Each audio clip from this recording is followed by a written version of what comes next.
Evangelho segundo São Mateus, capítulo 11, verso 28. Venham a mim todos os que estão cansados e sobrecarregados, e eu lhes darei descanso.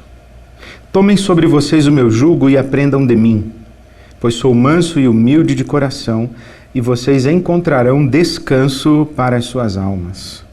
Pois o meu jugo é suave e o meu fardo é leve. Palavras de Jesus. Tomem sobre vocês o meu jugo.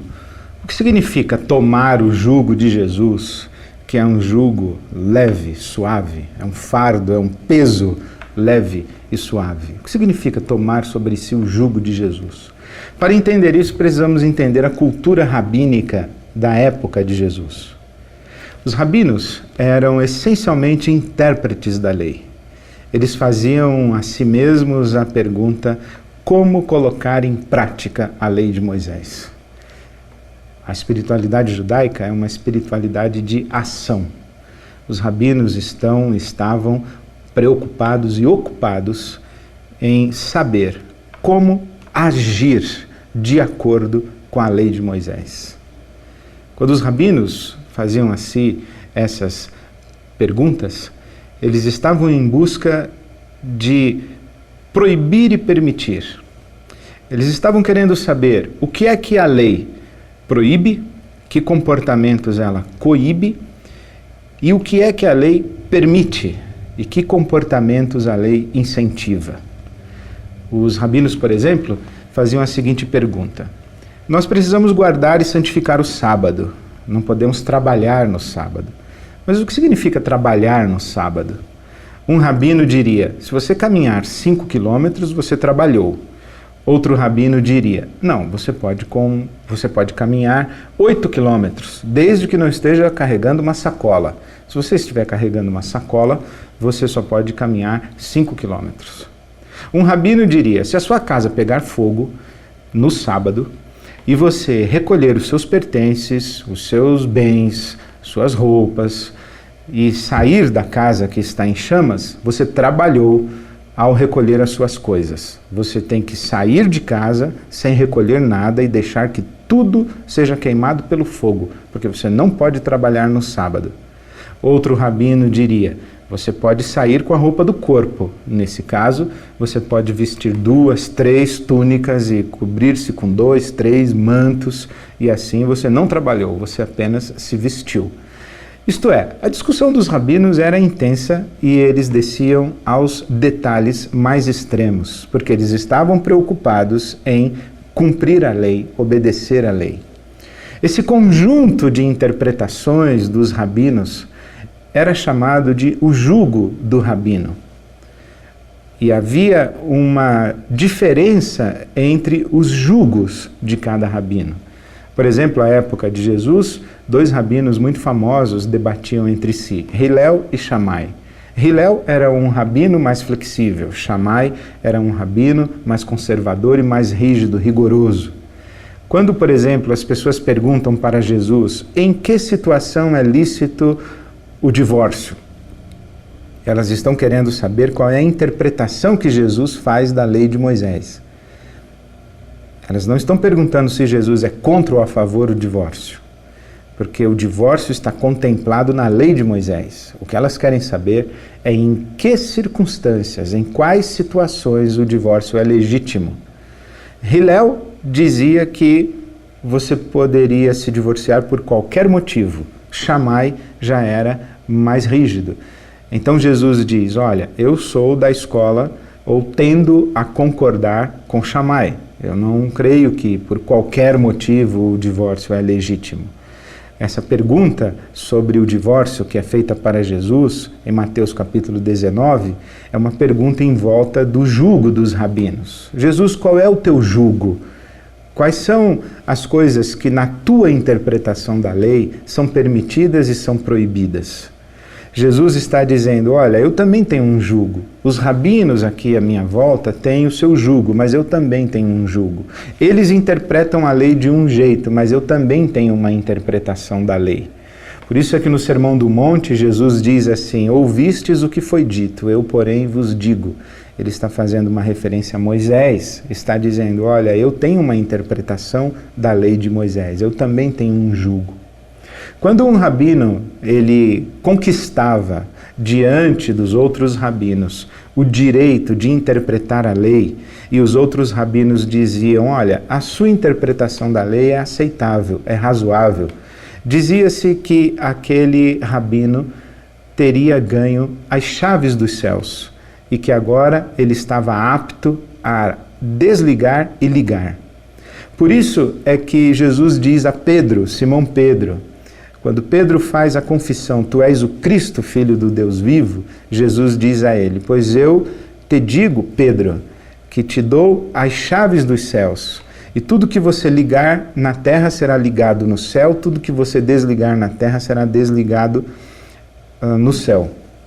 O que Jesus está dizendo a Pedro é, você está recebendo de mim a autoridade para proibir e permitir. Você está recebendo de mim a incumbência de continuar interpretando a lei de Moisés e oferecer ao seu rebanho a referência de uma vida justa. O que Jesus está dizendo é, existe uma interpretação da Torá. Eu tenho uma interpretação da Torá e concedo aos meus seguidores também a autoridade de interpretação da Torá. Jesus diz que a sua interpretação da Torá é um fardo suave e o jugo, o peso é leve. E ele está dizendo isso em comparação aos demais rabinos de sua época. Ele está dizendo, os rabinos colocam pesos demasiados sobre vocês.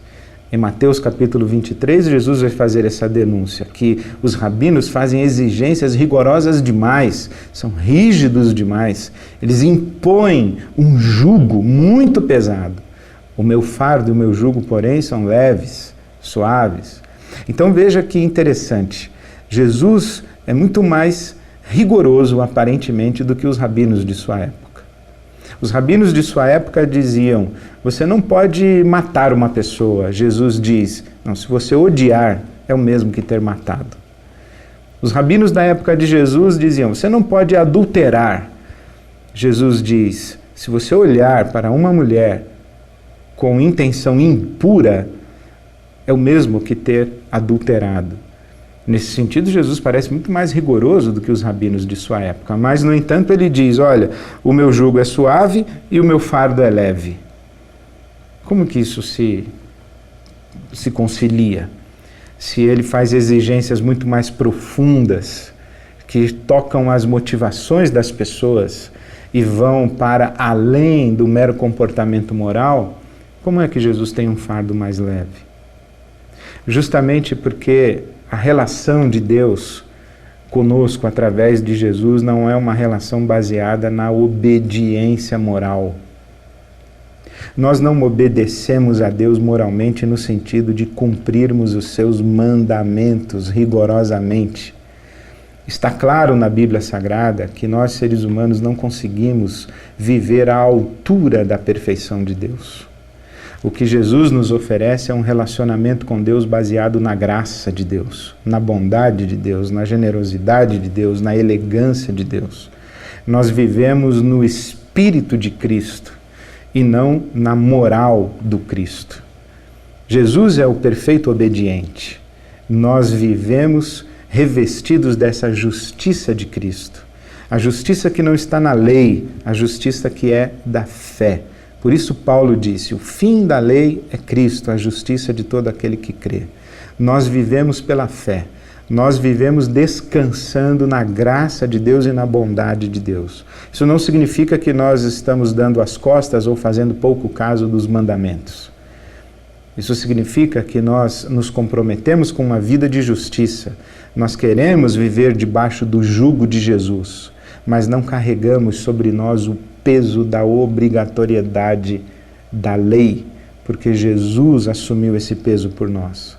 Nós ansiamos pela justiça, não com medo de Deus, Nós queremos obedecer a Deus não porque temos medo de Deus, tememos o castigo de Deus.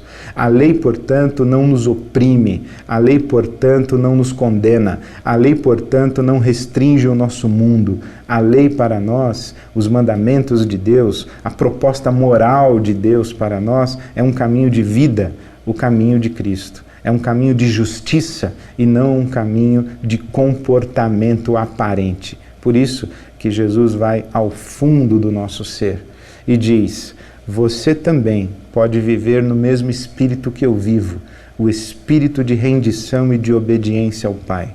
Você também pode viver, ainda que perseguindo a justiça, descansando no amor do meu Pai, por mim e por você. Você também, ainda que persiga moral ou a moral dos mandamentos da lei, não vive sob o peso, o critério, o julgamento da lei, mas vive na minha graça, no meu favor, na minha bondade e no amor do meu Pai. Por isso que o jugo de Jesus, ainda que seja mais profundo e toque o âmago do ser, é um jugo suave e o seu fardo é leve. Um seguidor de Jesus, um talmide de Jesus, não vive obcecado por comportamento moral. Não teme o julgamento da lei. Não interpreta mandamentos como critérios para o relacionamento com Deus. Um seguidor de Jesus, um talmide de Jesus, busca a justiça que é revelada na lei, mas vive essa busca de justiça descansando no amor e na graça de Deus. E vive assim na fé, na confiança de que Deus é amor e que Cristo é o nosso companheiro de viagem. Eu não sei quais jugos religiosos, quais pesos religiosos você carrega. Que sensações de obrigatoriedades em relação a Deus você traz no seu coração e que pesos de culpa e de frustrações você alimenta na sua alma. Jesus está dizendo: esse peso é demasiado para você. Você está sobrecarregado, você está cansada, você está cansado. Jogue fora esse peso da lei. Não viva com Deus na base da obrigatoriedade de obediência a preceitos e procedimentos morais.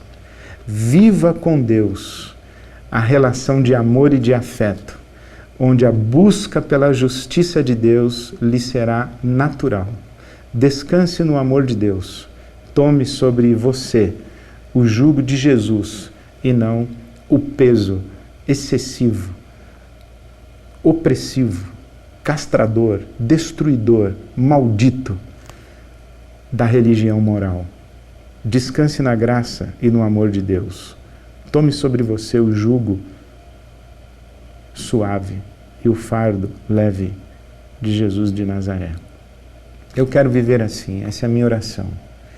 A minha oração é para que eu busque a justiça, não como critério para que Deus me ame, mas que eu busque a justiça, movido, levado pela profunda convicção de que Deus me ama e que a sua justiça é para mim um caminho de vida.